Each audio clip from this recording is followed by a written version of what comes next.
They've clearly expanded under the weight and success, so to speak.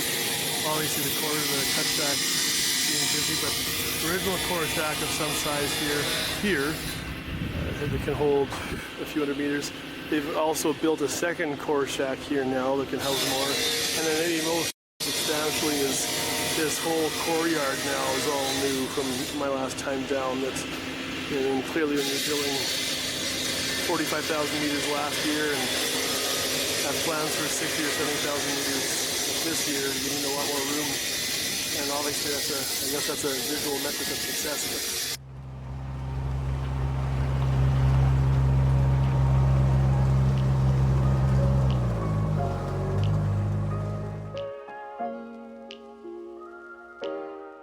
So far, everything we've done, we've been able to identify more than 20 mineralized shear structures throughout Antino. Historically, there was only 3 areas that were identified, so we've really taken everything that we've learned to scale throughout the remainder of the property. Collectively, between drill core and surface mapping, we've been able to map over 35 kilometers of strike length. So this is basically everything that we've been able to, both at surface and at drill scale, the distribution of shear zones. Formerly, this was Foil Main, Eclair, Cupcake. There's 5 or 6 different names for each one of these things.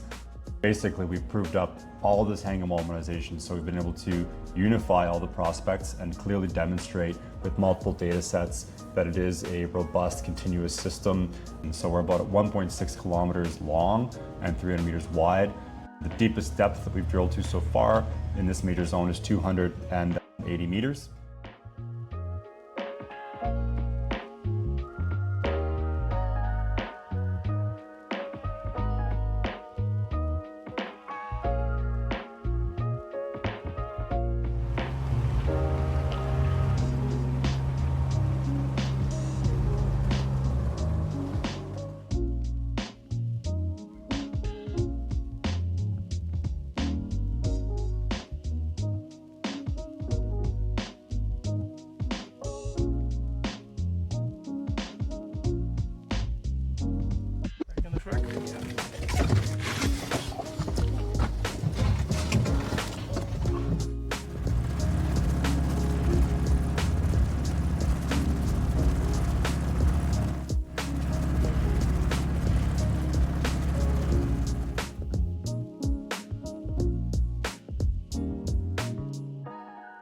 Yeah, so of the 4 rigs, like 3 are pure discovery mode right now, and one's doing exploratory work around Upper Antino, so it's borderline discovery as well. This is the window to do it and the time to do it. We now have the capacity and are financed enough to be able to take these risks, and we're confident enough with what we have, where we've worked, that we can step out and begin to apply that elsewhere.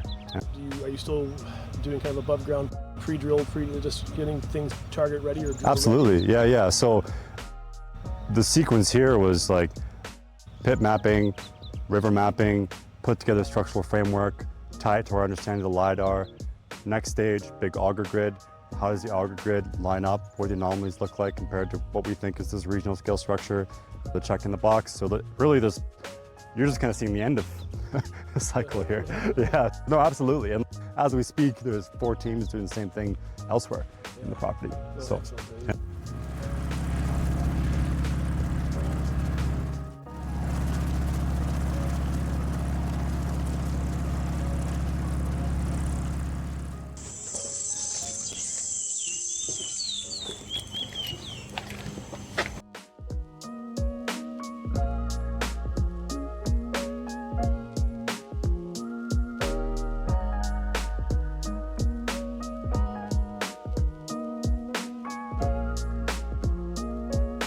The way this is organized is we can go through, actually kind of like walk through the section, walking through the log section.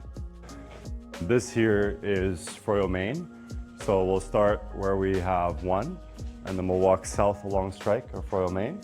And then after that, there's the Froyo hanging wall, and then we'll basically walk south through the hanging wall mineralization of Froyo. So firstly, in here we have this 55-gram material. If you recall, when we have really the highest grade, you see all this fracture fill sulfide.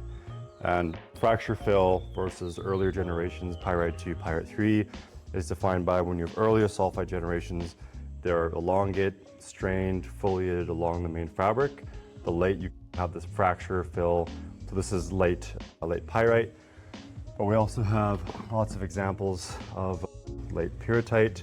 So this is, once you're in this kind of material, this is, like 55-gram material. So this is where you tend to get a lot of the really nice high grade.